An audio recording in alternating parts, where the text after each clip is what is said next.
오늘은 교회론 두 번째 시간입니다. 나눠드린 프린트를 중심으로 저번 시간에 이어서 계속적으로 교회론을 살펴보도록 하겠습니다. 오늘 나눠드린 프린트도 제가 신학교 때 배웠던 은사의 신 김효성 교수님의 조직신학책을 이제 좀 요약하고 또 제가 좀 편집을 해서 나눠드렸습니다. 저번 시간에는 교회의 본질에 대해서 살펴봤죠. 교회는 본질적으로 누가 교회라 그랬어요? 우리 성도들이 부르심받아 구원받은 택자 수의 전체가 교회의 본질이고 그리스도 안에 있는 그리스도의 몸된 자들이 교회이다 라고 살펴봤습니다. 그래서 예배당은 교회가 아니라 그랬죠. 근데 교회는 건물이에요, 아니에요? 교회는 외적 건물은 아니지만 영적 건물입니다. 이걸 잘 기억하셔야 돼요. 그래서 우리가 영적인 성전이고 우리가 각 모퉁이 돌이 예수 그리스도를 중심으로 한 각 성전 벽돌인 동시에 건물과 건물이 연결되어 전체 성전을 이루어가는 영적인 그리스도 안에서 성령 안에서 지어져가는 영적 건물이고 영적 성전이고 하나님이 거하실 처소예요. 그래서 교회는 외적 건물은 아니지만 영적 건물이다. 영적 건립이 중요하다 그랬죠. 그래서 영적으로 거룩한 교회로 지어져 나가는 것이 중요하다는 말씀 드렸습니다. 그럼 이제 이 교회의 본질이 바로 성도들의 모임이 교회라면 그 교회의 속성이라는 것은 이제 성품이라고도 할 수 있고 본질적인 것들을 드러내는 어떤 이제 양상들을 할 수가 있겠죠. 교회의 본질은 어떠해야 하는가를 드러내는 게 이제 속성이에요. 그래서 속성은 교회는 어떠해야 하는가 이걸 말하는 것입니다. 그것을 이제 간단하게 요약해서 하나의 거룩한 세계적 교회다라고 요약할 수가 있겠습니다. 한번 따라해 보실까요? 하나의 거룩한 세계적 교회, 하나의 거룩한 세계적 교회. 니케아 신조나 니케아 콘스탄티노플 신조라는 두 개의 이제 고대 신조가 우리가 받아들이는 신조인데 그 신조에 보면은 우리는 하나의 거룩한 세계적 사도적 교회를 믿는다 이렇게 신앙 고백을 하고 있습니다. 그래서 하나의 one, holy, 그 다음에 세계적이라는 것은 이제 Catholic. 그래서 가톨릭 처치라고 그러잖아요. Catholic이라고 하는데 이 가톨릭이라는 것이 이제 보편 교회, 세계적 교회, 또 공교회 이런 의미입니다. 근데 자기들만이 참 교회라고 해서 이렇게 로마 가톨릭이라고 부르는데 우리가 고백하는 그 사도신경에서도 그 성령을 믿사오며 거룩한 공회와 그러잖아요. 공회라는 게 이제 공교회라는 뜻이죠. 공적 교회. 그 공교회가 이제 영어로 Catholic이에요. 그래서 그것은 이제 보편 교회를 말합니다. 보편적인 교회. 그래서 우리는 우리만이 참 교회다. 다른 교회는 다 틀렸다. 이렇게 믿는 것도 아니고 교회가 여러 개라고 믿는 것도 아닙니다. 교회는 본질적으로 몇 개예요? 하나예요. 하나. 그리고 교회는 거룩해야 되고요.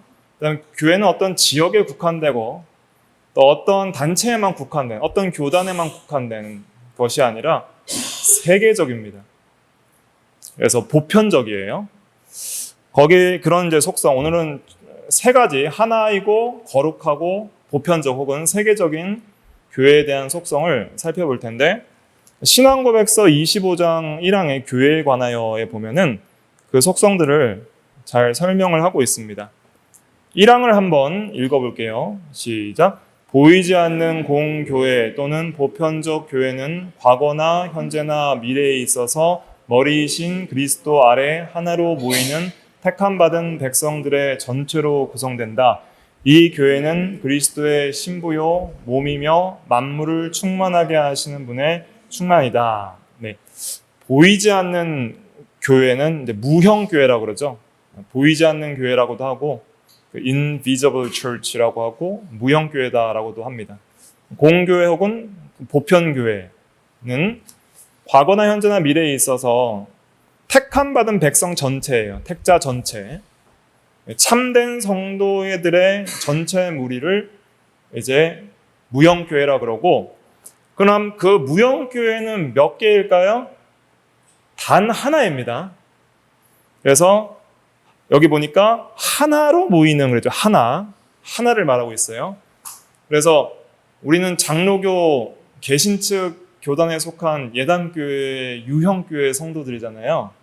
그러면 다른 교회 성도들은 우리랑 상관없는 교회가 아닙니다.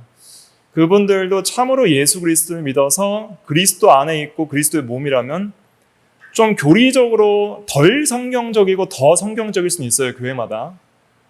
우리는 최고 성경적이진 않습니다.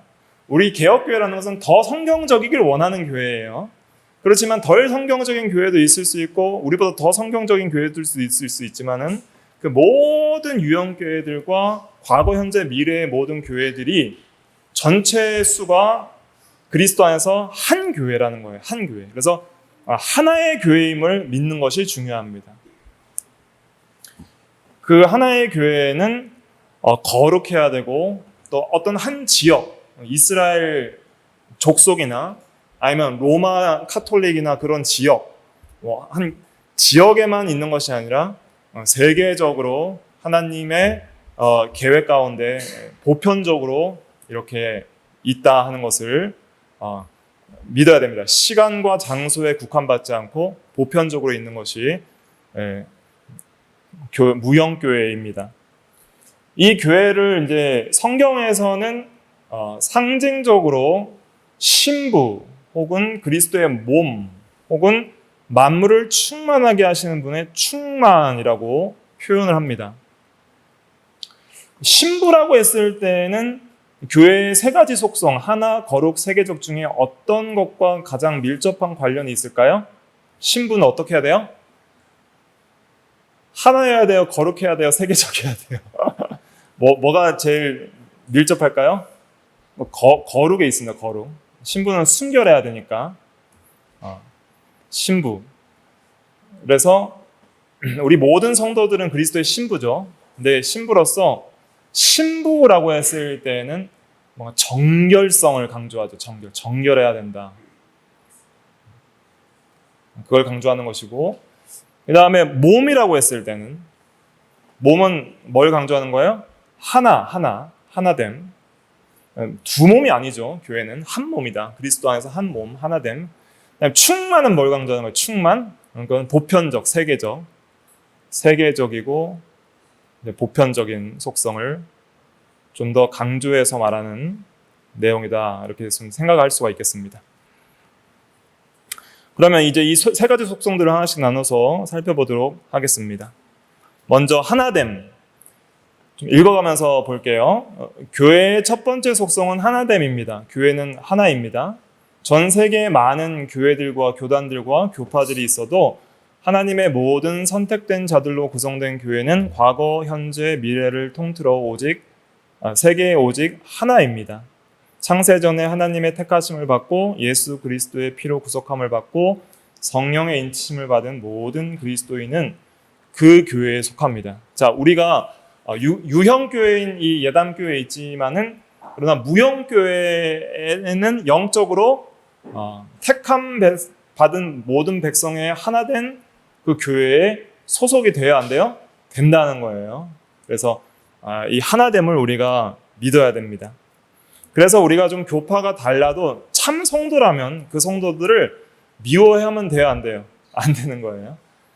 물론 우리가 덜 성경적인 것을 비판적으로 비판할 수는 있습니다. 그래서 우리가 알미니안주의도 비판해야 되고 세속주의도 비판하고 또 이런 인본주의적인 것도 비판을 하고 또 자유주의라는 것이 있는데 자유주의는 그건 참된 기독교가 아닙니다. 자유주의는 그리샴 메이첸이라는 박사는 기독교와 자유주의라는 책에서 자유주의 신학은 더 이상 기독교가 아니다. 왜 자유주의는 기독교가 아니냐면 자유주의는 이제 근본적인 복음 진리를 안 믿어요. 예를 들면 예수 그리스도의 참 사람과 참 하나님 되심, 그 다음에 동정녀 탄생과 성령으로 잉태됨과 그 다음에 부활과 승천 재림 이런 걸 안 믿어요. 그래서 기본적이고 근본적인 복음 진리를 믿지 않는 것은 그것은 참된 교회의 신앙이 아니다 할 수가 있겠죠.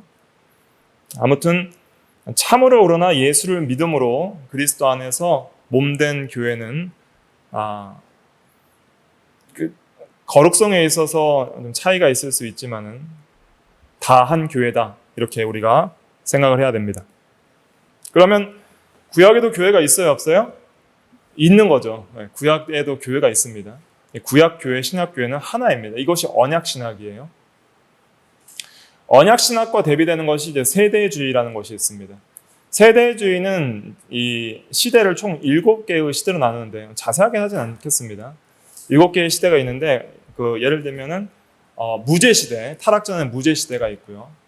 그 다음에 타락 이후부터 노아까지는 이제 양심 시대라고 그래요. 양심을 따라 구원을 받았다. 노아부터 아브라함까지는 이제 인간 통치 시대라 그래요. 이제 인간적인 어떤 통치 질서를 가지고, 그다음에 아브라함 때 이제 그 언약을 주시니까, 특별히 자손에 대한 언약을 좀 구체적으로 주시니까 아브라함부터 모세까지는 이제 약속의 시대라고 하고, 모세부터 이제 그리스도까지는 이제 율법으로 구원받는 율법 시대. 그러니까 그때는 율법을 지켜서 구원을 받는다 이렇게 생각을 하는 것이죠. 그 다음에 이제 그리스도부터 이제 그리스도 재림까지는 교회 시대 혹은 은혜 시대라고 하고, 그 다음에 재림 이후에는 이제 천년 왕국 시대. 이렇게 하여튼 7개의 시대로 구분을 해서 구원받는 방식도 좀 다르다 이렇게 말을 하는 거예요. 그러니까 뭐 율법 시대 때는 율법을 지켜서 구원받는 것이고, 예수님 오신 이후에는 예수님을 믿음으로 구원받는 것이고, 다르다고 말을 하는 것이죠. 이 세대주의자들의 말이에요. 근데 우리는 언약 신학을 믿는다는 것은 무엇이냐면은 구약이나 신약이나 전부 다 다른 시대가 아니라 하나의 교회이고 교회 시대이고, 그 다음에 구원받는 방식도 오직 하나, 오직 누구를 믿음으로? 예수를 믿음으로. 오실 예수를 바라봤던 것이 언약 신학에서 나오는 모든 언약들이 예표했던 것이고, 그래서 오실 예수를 믿음으로 구원받은 시대는 구약 시대, 이제 이미 오신 예수를 믿음으로 구원받은 시대는 신약 시대이지, 모든 시대의 모든 교회는 오직 중보자, 오직 예수 그리스도로 말미암아 구원받는다는 것이, 이것이 참된 성경적인 교리이고, 이것을 믿는 것이 개혁파이고 언약신학이 그것입니다. 그래서 이것을 이제 세대주의는 이 불연속성, 자 한번 따라해 보실까요? 불연속성. 그래서 구약과 신학은 그 연속성이 없다. 불연속성을 믿는 것이 이제 세대주의고, 우리 언약 신학에서 제일 중요한 단어는 연속성이라고 그랬죠. 연속성이라는 것은 구약이나 신약이나 구원받는 그러한 방식은 같다. 그리고 교회라는 본질에서도 동일하다. 한 교회다. 이것을 믿는 것입니다. 그래서 구약 교회나 신약 교회는 하나입니다. 이스라엘 교회도 별개의 것으로 보지 않습니다. 이스라엘과 교회를 세대주의에서는 별개로 보는데, 우리 개혁파 언약신학을 믿는 자들은 이스라엘과 교회를 별개로 안 봐요. 그러니까 우리도 영적으로 아브라함의 뭐예요? 자손인 것이죠. 근데 아브라함의 자손과 별개로 보는 것이 이제 세대주의라고 할 수가 있겠습니다. 그래서 구약시대 때는 물론 좀 예배의 방식은 다릅니다. 구약의 예배는 뭐예요? 이 성전 예배죠. 제사 예배고, 그래서 양 잡아 죽이고 소 잡아 죽이고 또 성전을 중심으로 해서 예배를 드리고, 이런 여러 가지 의식적인 것들이 많았어요. 구약시대 때는 의식이 많으니까 뭐 복장 중요하죠. 또 이런 정결 예식도 중요하죠. 피 뿌리고 뭐 기름 바르고 하는 것도 중요하죠. 옷을 입는 것도 중요하고, 여러 재물을 고르는 것도 중요하고, 이 외적인 의식적인 것들이 중요한데, 왜냐하면 그 모든 것들은 본질을 예표하는 것이기 때문이었습니다. 예수 그리스도를 예표하는 것이었죠. 그러나 본질이 오시고 나서, 예수님이 오시고 나서는 모든 예수님을 예표했던 그림자들은 전부 폐해지는 거예요. 의식법들은 폐해지는 거예요. 그래서 신약에서는 예수님께서 영과 진리로 예배하라 하는 것이죠. 그래서 오늘날은 이제 웬만한 의식들은 전부 폐해지고, 예배에 필요한 기본적인 예배 순서와 세례와 성찬과 같은 그러한 성례들, 두 가지 성례 외에는 이제 영과 진리로 예배를 드리는 것을 중심적으로 예배를 드리는 것이죠. 하지만 본질적으로 동일한 그러한 한 교회라는 것을 믿어야 됩니다. 그래서 그 구약 교회는 이제 하나님의 그 구원의 은혜가 율법, 특별히 의식법을 통해서 예표되었지만은 신약교회에서는 그리스도가 직접 예표된 그리스도가 본질이 직접 오셔서 십자가 대속 사역을 통해 밝히 증거되었습니다. 그러나 그 둘은 본질적으로 다른 두 교회가 아니라 동질적인 한 교회다. 이렇게 우리가 생각할 수 있습니다. 그러면은 구약과 신약의 교회가 한 교회라는 근거는 무엇이냐? 첫째로 성경은 그 교회들에게 동일한 명칭을 사용하는데 구약 성경에서 저번 시간에도 했던 회중이나 총회를 의미하는 칼과 에다라는 히브리어는 헬라어 성경에서 특별히 구약 성경을 헬라어로 번역한 성경이 70인역이라고 있어요. 70명이 동시에 번역을 했는데 다 똑같이 번역을 했어요. 그래서 이 70인역에서 에클레시아로 구약의 회중이나 총회를 번역합니다. 이것은 신약 성경에서 교회라고 번역된 바로 그 말이죠. 또 특별히 이제 구약의 교회를 이제 이스라엘을 교회라고 표현한 신약의 성경 구절이 대표적인 성경 구절이 사도행전 7장 38절입니다. 같이 읽어볼까요? 시작. 시내산에서 말하던 그 천사와 우리 조상들과 함께 광야 교회에 있었고 또 살아있는 말씀을 받아 우리에게 주던 자가 이 사람이라. 네. 이 사람이라 모세를 말하고 있죠. 모세와 함께 있었던 이스라엘 백성들을 가리켜서 광야 교회다 이렇게 표현을 했습니다. 그들도 교회로 본 것이죠. 신약의 성도들이. 그 다음에 둘째로 성경에 게시된 하나님의 구원 원리는 모든 시대에 동일합니다. 아담 이후로 모든 죄인들은 오직 하나님의 은혜와 예수 그리스도의 속죄로만 죄 씻음과 구원을 받을 수 있습니다. 그래서 아담에게도 여자의 후손이 뱀의 머리를 상하겠다는 창세기 3장 15절 언약, 또 노아도 노아의 어떤 방주 사건, 또 아브라함에게는 자손, 또 다윗에게도 자손과 왕권 이런 것들을 말씀하시면서 예수 그리스도를 믿음으로 구원받는 그러한 약속을 해주셨죠. 신약시대 때는 예수님이 직접 오셔서 복음을 밝히 가르쳐주시고 자신의 십자가와 부활을 믿음으로 구원을 받는다는 것을 가르쳐주셨습니다. 그래서 구원 원리는 오직 누구를 믿음으로 구원받는 거예요? 오직 예수를 믿음으로 모든 시대에 동일합니다. 그래서 요한복음 14장 6절 읽어볼게요. 시작. 예수께서 이르시되 내가 곧 길이요 진리요 생명이니 나로 말미암지 않고는 아버지께로 올 자가 없느니라. 예수님만이 아버지께로 갈 수 있는 유일한 길, 진리, 생명입니다. 그래서 구원이란 것은 하나님께 가는 거예요. 하나님과 화목한 것이고 하나님과 연합하고 하나님과 바른 생명적 관계와 교제를 가지는 것이 구원입니다. 또 디모데전서 2장 5절 읽어볼게요. 시작. 하나님은 한 분이시요 또 하나님과 사람 사이의 중보자도 한 분이시니 곧 사람이신 그리스도 예수라. 중보자도 한 분입니다. 구약의 이스라엘의 중보자는 모세였지만 그 모세도 예수님을 예표하는 것이었죠. 참된 중보자, 본질적 중보자는 아니었습니다. 창세 이후로 2페이지 넘어가서 예수님의 피공로로 창세 이후로 예수님의 피공로는 다 적용이 됩니다. 구원 원리는 모든 시대 동일하다. 그 다음에 셋째로 성경에 게시된 대로 두 시대, 구약과 신약 시대의 교인들의 신분과 특권이 같습니다.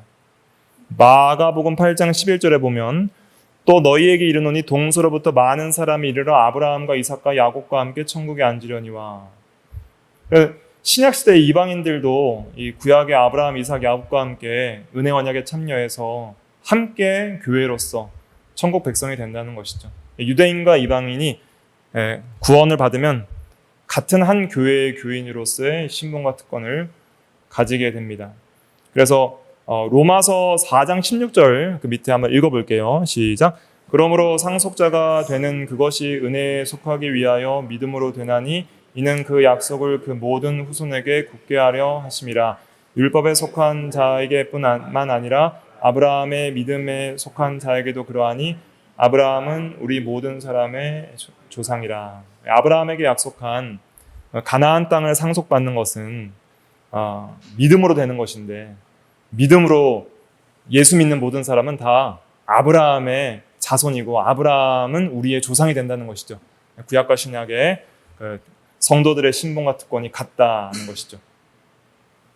그 다음에 에베소서 2장 19절에도 보면은 그러므로 이제부터 너희는 이방인이죠. 이방인은 외인도 아니요 나그네도 아니요 오직 성도들과 동일한 시민이요 하나님의 권속, 가족이다. 권속은 가족이란 말입니다. 그 다음에 갈라디아서 3장 29절에도 너희가 그리스도의 것이면 곧 아브라함의 자손이요 약속대로 유업을 이을 자니라. 예. 그래서 교인들이 이제 두 시대 모두 같은 그런 구원의 은혜와 신분과 특권과 복을 같이 받는 거예요. 아브라함의 약속한 복과 은혜들을 구약, 신약 모든 성도들이 동일하게 다 받는 것이다. 이렇게 이해하시면 되겠습니다. 그것을 믿는 것이 언약 신학이에요. 그래서 우리가 수요일날 지금 아브라함 언약하면서 그것을 계속 우리에게 적용을 하는 겁니다. 이게 구약에 약속했던 언약들이 우리에게도 동일하게 적용되는 근거가 이 언약 신학적 관점으로 성경을 읽을 때 그 가능한 것이죠. 그 다음에 넘어가서 하나됨의 성격, 세 가지 측면. 하나됨이라는 것은 우리가 어떻게 하나되는 것으로 이해해야 될까? 지금까지 이제 영적인 측면, 몸이라는 측면으로 살펴봤는데 그거 외에 또 어떤 것이 있는지 좀 살펴보겠습니다. 첫째로 교회가 하나라는 것은 영적인 사실이다. 그래서 몸된 교회이고 그리스도의 영적으로 하나입니다. 고린도전서 12장 13절에 우리가 다 한 성령으로 세례를 받아 한 몸이 되었고, 그래서 예수 그리스도의 몸된 교회는 영적으로 나뉠 수 없이 이미 하나가 되었다. 이것은 아무도 깨뜨릴 수 없는 사실입니다. 그 다음에 영적으로 한 몸이고 또 그 다음에 무엇으로 하나가 돼야 되냐면 둘째로 중요한 것은 교리적으로 하나가 되고 셋째로는 외적으로도 하나가 되기를 힘써야 된다. 자, 먼저 교리적 하나. 교리는 이제 진리를 말로 표현한 것을 가리킨다. 저는 좀 더 쉽게 이렇게 교리를 좀 정의를 내리기를 좋아하는데 그 중요한 진리에 대한 체계적 지식이다. 그래서 신구약 성경 전체가 하나님의 말씀이지만은 그러나 좀 더 중요한 진리들이 있습니다.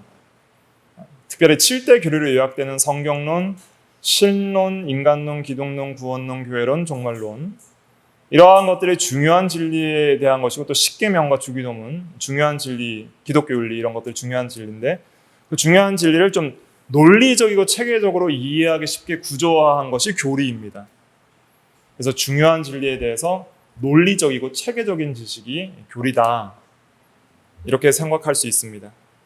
그래서 어떤 분들은 이걸 잘 모르기 때문에 교리 말하지 말고 진리만 말하자, 성경만 말하자 이렇게 얘기를 하는데 뭘 잘 몰라서 그런 거예요. 교리가 성경을 체계적으로 잘 표현한 것이 교리입니다. 진리와 교리는 같은 거예요. 같은 건데 우리가 보통 요리문답이라고 하죠. 요리가 뭐예요? 요리가 뭐예요? 중요한 진리입니다. 중요한 진리. 그게 요리입니다. 성도들은 하나님의 진리 안에서, 즉 바른 교리 안에서 하나가 돼야 됩니다. 그냥 무작정 하나가 되면 안 돼요. 디도서 1장 4절에 보면은 같은 믿음을 따라 된 나의 참 아들 디도에게 라고 말하면서 여기서 같은 믿음, 헬라어 코이노스를 쓰고 있습니다. 같은 믿음이 있어야 돼요. 같다, 코이노스가 뭐냐? 그것은 공동적인 이런 말입니다. 그 각주 1번에 공동의, 보통의. 그래서 같이 공유할 수 있는 신앙 고백이 있어야 된다는 거예요. 같은 교리. 믿는데 내용이 같아야 된다는 거예요. 믿는 내용이. 내가 믿는 예수랑 다른 사람이 믿는 예수랑 틀리면 안 되죠. 내가 믿는 이 성경에 대한 해석과 다른 사람이 믿는 해석이 달라서는 같은 믿음이 될 수 없죠. 같은 믿음이 되려면 바른 교리적 하나됨을 추구해야 되는 것이죠. 그래서 우리 장로교에서는 헌법적으로 웨스트민스터 표준문서, 즉 웨스트민스터 대수리문답과 신앙고백서를 성경이 밝히기 교훈한 책으로 우리가 받아들이고 이것을 같이 믿고 고백해야지 장로교 교인이다 이렇게 말을 하는 것이죠. 그런데 오늘날 장로교에서는 이것을 안 가르치는 교회가 되게 많죠. 그래서 같은 신앙을 가질 수가 없는 겁니다. 교회 안에서도 다 해석이 달라버리는 것이죠. 그래서 이 바른 교리적 하나됨을 추구하는 것이 중요하다. 교리에 관심을 많이 가지셔야 됩니다. 사랑하고. 그래서 하나님의 진리에 대한 공동적인 이해와 공동적인 고백을 위하여 힘써야 됩니다. 그래서 에베소서 4장 13절 같이 읽어볼게요. 시작. 우리가 다 하나님의 아들을 믿는 것과 아는 일에 하나가 되어 온전한 사람을 이루어 그리스도의 장성한 분량이 충만한 데까지 이르리니.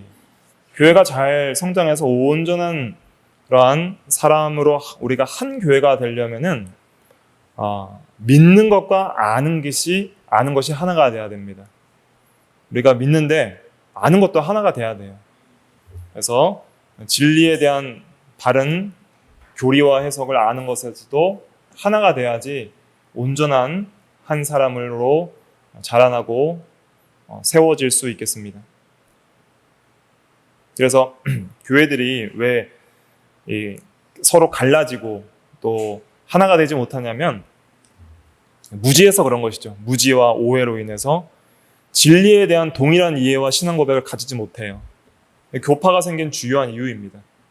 교파가 왜 갈라지냐면 깨닫고 믿는 것들이 다 차이가 있어서 그래요. 루터파와 우리 개혁파 칼빈주의가 갈라진 이유도 성찬 문제에서 갈라지거든요. 루터파는 성찬에서 이제 공제소를 주장하게 돼요. 그래서 성찬식 때 그리스도께서 함께 임한다. 거기에 살과 피가 함께 임한다. 하지만 우리는 영적으로 성령으로 영적으로 임하는 것이지 물리적인 방식으로 임하는 것은 아니다. 이렇게 말함으로써 거기서 이제 갈라지는 거예요. 그런데 여러분들이 생각하기에 성찬론 하나 가지고 갈라지는 건 너무하지 않냐 이렇게 생각할 수도 있잖아요. 그렇지가 않아요. 성찬론은 기독론과 이어져 있어요. 그리스도를 어떻게 보느냐에 따라서 성찬식에 대한 개념도 다 갈라지는 거예요. 그래서 한 교리가 다른 것은 본질적으로 통합적으로 전체적인 교리 틀이 다 이렇게 다르게 됩니다. 그걸 잘 이해하셔야 돼요. 그래서 그리스도가 이제 인성으로 승천하셔서 인성이 편재할 수 없다는 것을 믿는 것이 우리 개혁파 바른 신앙이라면은 루터파는 인성도 신성과 함께 편재한다는 거예요. 함께 있다는 거예요, 인성이. 근데 인간이 어떻게 함께 있어요? 인간이. 그러니까 오늘날도 그렇게 믿는 사람이 되게 많아요. 근데 생각보다. 어떻게 이 살과 피가 함께 있어요?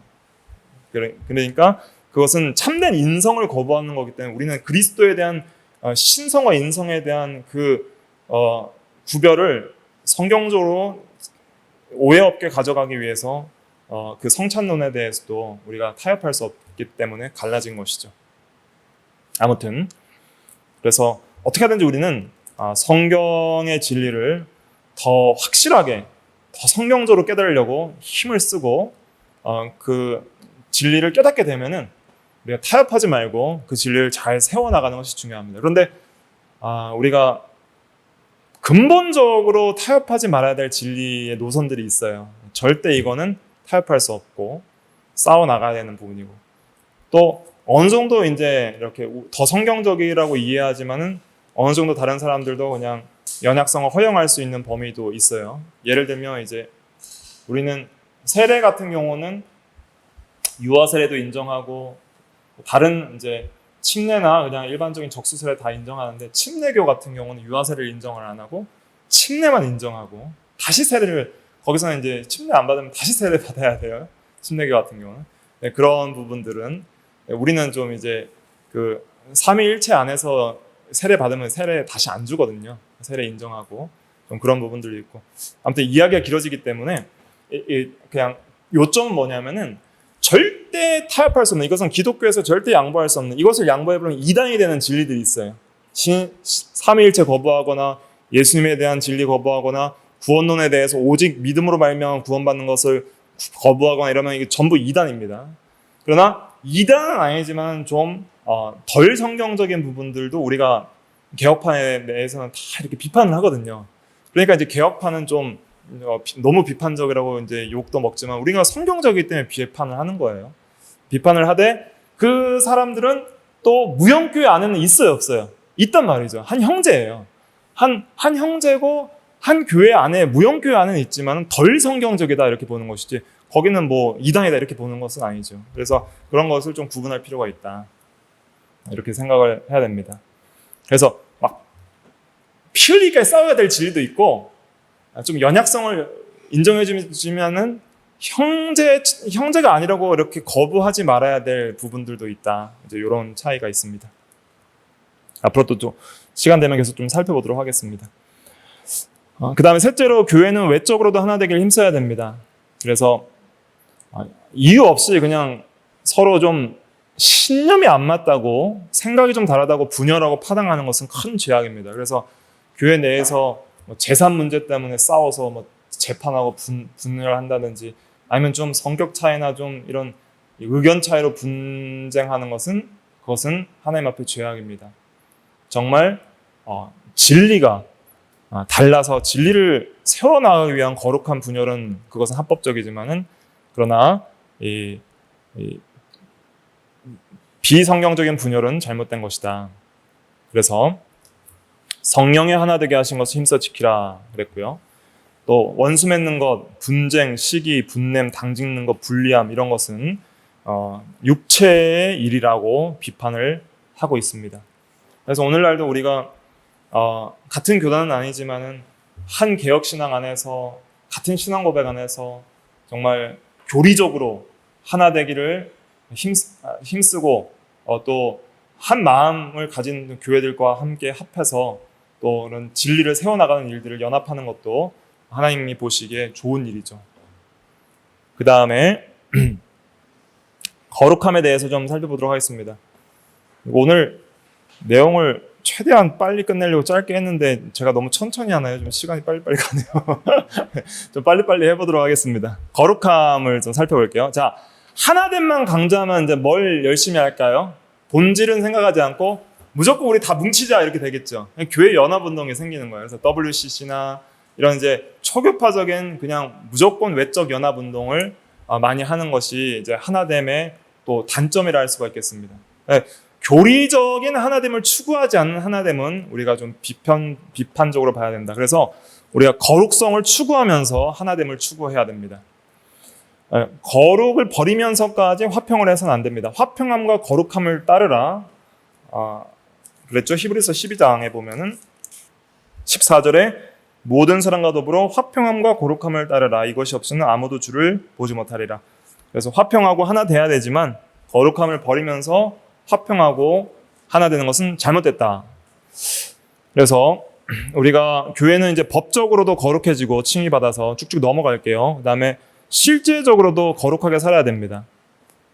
우리가 지금 로마서에서도 계속 법적인 면과 실제적인 면을 계속 강조해서 말하고 있죠. 그런데 좀 오늘 강조하고 싶은 것은 우리가 거룩하다, 교회가 거룩하다 할 때는 첫째로는 교리적으로 거룩해야 되고 둘째는 윤리적으로 거룩해야 됩니다. 자, 교리적으로 거룩하다는 것은 어떤 뜻일까요? 교회가 믿고 신앙 고백하는 교리들이 성경적이어야 된다 이런 뜻입니다. 성경에 맞아야 된다. 성경적이하지 않은 교리들은 배척하고 개혁하고 성경적인 교리를 더 세워나가야 된다는 거예요. 윤리적으로 거룩해야 된다는 건 뭐예요? 그렇게 살아야 된다는 것이죠. 삶을 말하는 거예요. 교리적인 거룩은 어떤 신학, 또 교리 이런 걸 말하는 것이죠. 그러나 윤리적으로 거룩해야 되는 건 신앙을 말하는 거죠. 신앙, 삶. 내가 정말 그렇게 믿고 고백은 그렇게 하는데 교리적으로 고백은 그렇게 하는데 그렇게 못 사는 사람들이 문제다라고 말을 하잖아요. 예, 오늘날도 이렇게 개혁교회를 비판하는 사람들 중에 교리 공부 중요하다. 근데 더 중요한 건 삶의 문제가 아니냐. 그렇게 교리 배우는다고 뭐 삶이 달라지느냐? 삶이 달라집니다. 그래서 교리를 배우는 거예요. 교리가 바로 돼야 삶이 변하지 교리가 바로 되지 않으면 삶이 안 바뀝니다. 그래서 성경을 보세요. 로마서도 처음에 교리를 서술하다가 11장까지 교리 서술이고 12장부터 삶을 얘기해요. 에베소서도 1장부터 3장까지 교리 설명하고 4장부터 6장까지 삶을 얘기해요. 그러니까 이렇게 믿어야 된다. 그래야 변한다. 그러므로 이렇게 살아라. 예, 성경은 그렇게 해요. 너희들은 이렇게 믿어야 된다. 이렇게 믿어야 된다. 믿어야지 변한다. 그러므로 이렇게 살아라. 내가 교리적으로 바르게 믿질 않으면 절대 인간 안 바뀝니다. 근데 왜 사람들이 윤리적으로 거룩하지 않느냐? 물론 바르게 알고 있는 교리대로 제대로 믿고 살지 않는 문제도 있겠지만은 교리가 잘못돼서 윤리적으로 잘못되는 경우들도 허다하다는 것을 기억해야 됩니다. 두 가지 다 가져가야 돼요. 그래서 내가 지금 왜 죄악 가운데 종을 타고 윤리적으로 하나님 앞에 못 사냐면 내가 교리를 몰라서 그럴 수 있습니다. 마땅히 알아야 될 진리를 모르니까 그렇게 못 사는 거예요. 아니, 알아야 바뀌죠, 사람이. 진리의 지식이 지성을 지배해야 감정과 의지가 통치를 받습니다. 내 감정대로 마음대로 살게 내버려 두세요. 그러면 죄밖에 지을 수 없다니까요. 그러니까 교리가 바로 되면은 바뀔 가능성이 생겨요. 근데 그것만으로 안 되고 진짜 그렇게 신앙하고 그렇게 믿고 순종하는 그런 신앙이 바탕이 돼야 됩니다. 그 신앙은 우리가 하나님 앞에 말씀과 기도와 참된 예배와 또 정말 하나님 앞에 순수하게 겸손하게 하나님을 의지하는 그런 참된 믿음, 우리 참된 믿음 배웠잖아요. 지식, 동의, 신뢰.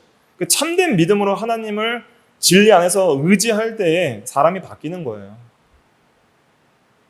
그래서 교리적, 윤리적 거룩을 동시에 추구해야 됩니다. 그래서 우리가 교리적으로 성경적이지 않은 것과 싸워 나가야 됩니다. 남들이 듣기 싫어도 틀린 건 틀렸다 하는 거예요. 그리고 바른 건 바르다고 해야 돼요. 그리고 윤리적으로도 오늘날 문제들이 많죠. 교권주의, 교회를 어떤 계급화시키는 것이죠. 명예영광심. 그래서 우리 교단은 좀 작아서 총회 때 싸움이 별로 그렇게 크진 않아요. 소소하게 좀 목사님들도 말다툼을 하시거든요. 근데 다른 교단 총회들을 보면은 난장판이라 그래요. 이렇게 막 싸움들이 심각하고. 그래서 성도들이 보면은 시험이 든다 그래요. 목사님들 어떻게 저렇게 싸울 수 있느냐. 다 명예영광심 때문에 그렇죠. 선거운동하고 총회장 하나 되려고. 총회장 하면 또 증경총회장이라는 어떤 명칭이 달리잖아요. 저는 좀 개인적으로 그런 것들은 좀 명칭을 안 했으면 좋겠다. 그런 개인적인 생각입니다. 너무 명예영광심 중심으로. 물론 성경대로 하나님 앞에 바르게 하려 했던 목사들을 존경하고 우리가 또 그분의 바른 신앙들을 우리가 계승하는 건 참 좋은 거예요. 오늘날 이제 탈권위 시대가 돼서 모든 권위를 해체하려는 이 포스트 모더니즘 시대 속에서 우리가 바른 교회의 권위, 그죠? 직분에 대한 바른 권위, 부모에 대한 바른 권위, 교사, 선생님들에 대한 바른 권위, 국가에 대한 바른 권위를 존중하는 것은 너무 아름다운 것이지만 명예 영광심, 권위주의는 잘못된 것이 좀 분별을 하셔야 됩니다. 저희는 바른 개혁교회는 참된 성경적 권위를 굉장히 중요하게 강조해야 됩니다. 권위를 무시하는 시대. 오늘날 보면은 막 교회에서 막 탈권위적으로 막 목사도 뭐 아무 권위도 없고 막 이렇게 하는 것이 막 미덕인 것처럼 얘기하는 분들도 있잖아요. 잘못된 겁니다. 교회의 권위도 굉장히 중요합니다. 성경적 권위는 중요한 것입니다. 그다음에 교회들의 분열이나 어떤 세속주의죠. 교회의 이 세상적인 심리학이나 뭐 세상적인 방식들을 막 들어오는 것, 기복주의 이런 것들, 돈을 사랑하는 것, 이 재정에 있어서 투명하지 못하고 어떤 돈을 이렇게 마음대로 쓰는 것이나 아니면은 하는 것들 다 잘못된 것이고 또 특히 근래에 있어서 낙태 동성애 이런 것들을 교회에서 지금 다 허용하고 있어요. 특별히 자유주의적인 교회에서. 지금 우리나라도 지금 동성애 이제 문 열리고 있습니다. 이미 지금 동성 간의 건강보험 피부양자 자격을 합법을 시켜버렸잖아요. 그건 동성 부부 합법의 전 단계라고 해요. 그러니까 이제 이런 것들을 이제 우리가 이제 심각하게 여기고 지금 목소리를 내서 싸워 나가야 됩니다. 한 시민으로서. 그렇지 않으면은 한국이 이제 저기 프랑스 파리 저렇게 되는 거예요. 완전히 이제 동성애 판이 치고 교회가 무너지는 그런 시대가 올 것입니다. 그래서 이것들을 잘 지켜나가야 됩니다. 아무튼 교리적, 윤리적으로 이것을 우리가 공부를 많이 해야 윤리적으로 대처를 할 수가 있습니다. 그래서 이러한 것들을 앞으로 계속 좀 사명감을 가지고 저도 연구를 하고 여러분들도 함께 공부를 하기를 원하고 위에서 좀 기도를 많이 해주시기를 바랍니다. 지상교회는 특별히 이제 전투하는 교회입니다. 싸워야 됩니다. 그래서 우리는 쉴 틈이 없어요. 마귀는 안 쉬어요. 마귀는 쉬는 거 보셨어요? 그만 유혹하고 오늘 하루 좀 쉬어야겠다. 그런 거 없습니다.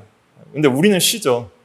쉬어서는 안 되고 항상 마귀와 죄와 비진리와 싸워 나가야 됩니다. 그래서 우리가 개인적으로 신앙생활을 잘하는 것도 중요하지만 우리가 이제 교회적으로 한국 교회적으로 또 세계 교회적으로 또 우리나라 한국 내 국가적으로도 이런 비도덕적이고 비윤리적인 입법이 될 때에는 그런 것들과 싸워 나가야 됩니다. 교회적으로 힘을 내서 목소리를 내야 되는 것이죠.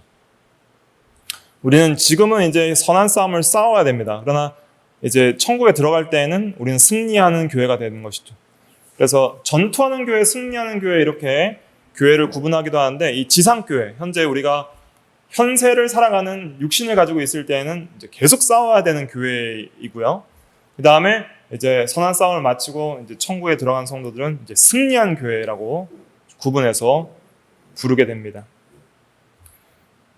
세계적인 교회는 이제 보편적으로 세계적으로 충만하다라는 의미로 이해하시고 넘어가시면 되겠습니다. 이제 시간이 다 가서 이제 마무리를 하도록 하겠습니다.